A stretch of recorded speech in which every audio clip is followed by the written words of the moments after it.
As my first witness, Mr. Benjamin Nitay.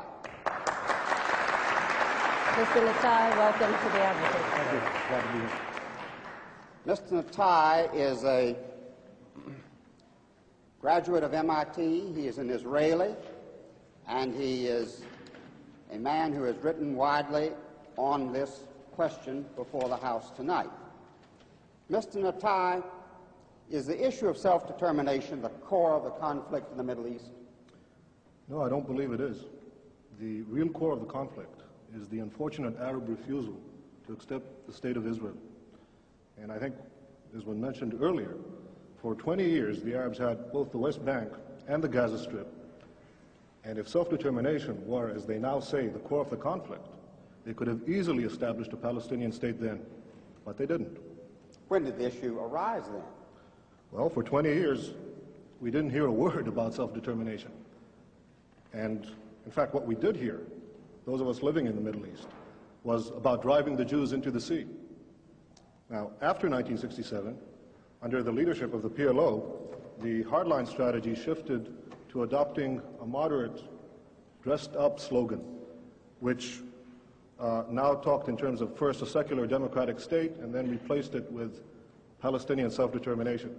But what this really means, contrary to what Mr. Aruri said, about 1977 being a changed year in the PLO's objectives, let me quote you what the PLO Information Office said in a Dutch paper in 1977, in May 5th. 77? May 5th, 1977, yes. The statement was very simple. Our objective remains the destruction of the Zionist state of Israel. So let's keep in mind that what we're talking about here is not the attempt to build a state, but to destroy one. Do the Palestinians have a right to a separate state? Well, Mr. Ajami has been talking about human rights. well, I think that no, I don't think they do, but I think that it's quite instructive that the Palestinians who are invoking the right of self-determination, which is an attribute for separate nations, themselves are the ones who define themselves as part of the Arab nation. Now, no one is denying that there are Palestinian Arabs. There's a very distinguished Palestinian Arab sitting right next to me. But the Palestinians themselves, in the Palestinian National Covenant, the very first article, say that the people of Palestine, quote, are part of the Arab nation. Well, let's look at the Arab nation. It has 21 states, an area roughly the size of the United States, and 1/6 of the entire world's wealth. Now, add to that the fact that there already exists a Palestinian state, and that is Jordan, 60% of whose population is Palestinian. I think it's quite interesting that Yasser Arafat and King Hussein, who are bitter enemies, agree on one thing, that Jordan is a Palestinian state. So what we're talking about is a demand for a 22nd Arab state and a second Palestinian state. What should be done with the Palestinians on the West Bank? There's a problem, so what should be done about it, in your opinion? Well, I think that the Palestinians in the West Bank are going to be offered the full human rights, the full civil rights, as no Arabs are offered in the Middle East. No Arabs whatsoever have any full human rights or the right to vote for their own government. Those Arabs who lived in Israel in the pre-67 boundaries are the only Arabs in the Middle East who offer that right, and I'm all in favor of having the same Arabs living in the West Bank and the Gaza Strip being offered such a right in the final peace agreement. Can we have peace in the Middle East? Very briefly, please. Yes, I sincerely hope so. Look, I'm 28 years old. I've had to defend my country in 2 wars and in many battles. Nobody wants peace more than Israel. But the stumbling block to the road for peace is this demand for a PLO state, which will mean more war, which will mean more violence in the Middle East. And I sincerely believe, if this demand is abandoned, we can have real and genuine peace. Thank you. Thank you. Thank you, Mr. President. Now we'll go to Mr. Ajami. Mr. Ajami, some questions from Mr. Nitay. Mr. Nitay, you've told everyone that the Palestinians on the West Bank and the Gaza Strip will enjoy full human rights. Could you tell me how that's compatible with the presence of Israeli forces in their midst?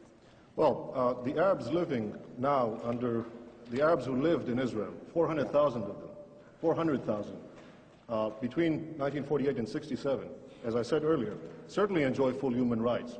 And as I I'm said, not they're the talking only about ones. the Arabs in Israel. I'm talking about the Arabs on the West Bank and the Gaza Strip. If you let me, I'll answer your question, Mr. Ajami, please. The Arabs living in Israel are the only ones who are entitled to vote for their governments, the only ones who have representative in a parliament in the entire Middle East. Now, it's true that the West Bank and the Gaza Strip are now undergoing a period of transition. In fact, no Arab government has been willing to negotiate so far about this period of transition. And I think that when this transition, when the negotiation period is ended, there is no reason why under either Jordanian citizenship or Israeli citizenship, these Arabs will not have the full human rights, the right to vote for their representatives, as the Arabs in Israel do, as hopefully all the Arabs in the Middle East will do someday. Mr. Nitay, does the state of Israel itself accept that the people on the West Bank and the Gaza Strip have the right to vote on whatever future they choose? Well, Mr. Ajami, I just outlined that in the event that this negotiation process will continue, I'm sure that what we're talking about is in fact eventual citizenship of some kind, either Jordanian or Israeli or in any other arrangement in which these people will certainly vote. Mr. Nitay, you've given yourself the right to determine that you are an Israeli, but you've also given yourself the right to negate the other entity, which I think is not somehow consistent with global practice at this time, is it? Mr. Ajami, I have never rejected another entity, nor have I ever declared my intent to destroy it, least of all the Palestinian Arabs, who I fervently want to live in peace with.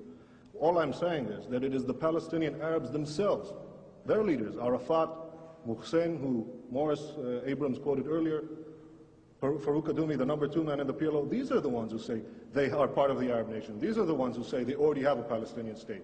There is no right to establish a second one on my doorstep, which will threaten my existence. There is no right whatsoever.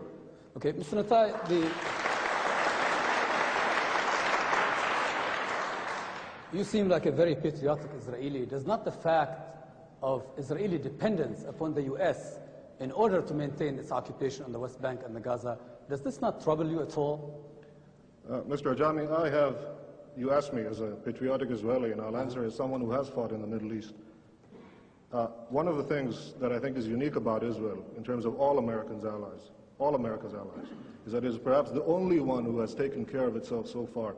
And I would think that America, in fact, it's not a one-way street, Israel taking from the United States. Israel is giving the United States an extraordinary bargain in the Middle East. It's the one stable democratic ally which the United States can count on. Mr. Nitay, inasmuch as you're a Zionist and are committed to a Jewish state, given the fact that demographic predictions tell us that there will be an Arab majority within the current borders of Israel, does this not challenge the foundations of the very state which you are committed to? I know of the latest population figures, that actually show a decrease in the Arab birth rate, particularly in the West Bank and the Gaza Strip, as a result of the higher education and the universal education for women that didn't exist prior to Israel, prior to 1967.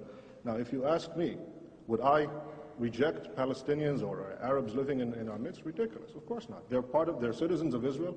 If they... No, I'm talking about the West Bank and Gaza. You see, we're still going back to the core of it. Yes, I agree. Whatever will be the final arrangement, these people should be free to multiply as they wish. I think that it is written in the Bible, multiply and be fruitful. I think these people should have that right. I'm not going to start enforcing a birth control program under any circumstance. Thank you. With that biblical injunction, I will turn to Mr. Abram. One more question to Mr. Nitay. Mr. Nitay, since the subject is what should the United States do, may I ask you if you could summarize why, in your opinion, the United States should oppose the creation of a PLO state? I think the United States should oppose the creation of a Palestinian state for several reasons. The first one being that it is unjust to demand the creation of a 22nd Arab state and a second Palestinian state at the expense of the only Jewish state. I think it also would defeat the hopes of those moderate Palestinians who genuinely want to reach a peace accommodation with Israel. Thank you. Mr. Ajami, another question. Mr. Nitay, as someone who would say that you believe in democracy, do you believe that Israel can continue as a garrison state and still remain a democratic state? Mr. Ajami, either you didn't hear what I said before, or for your benefit, I'll repeat it again.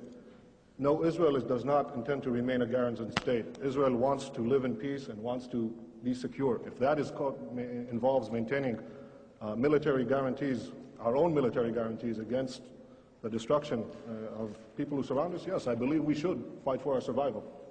If I have to, I'll fight again, but I hope not to. Thank you. Thank you, Mr. Ajami. Mr. Nitay, thank you for joining us.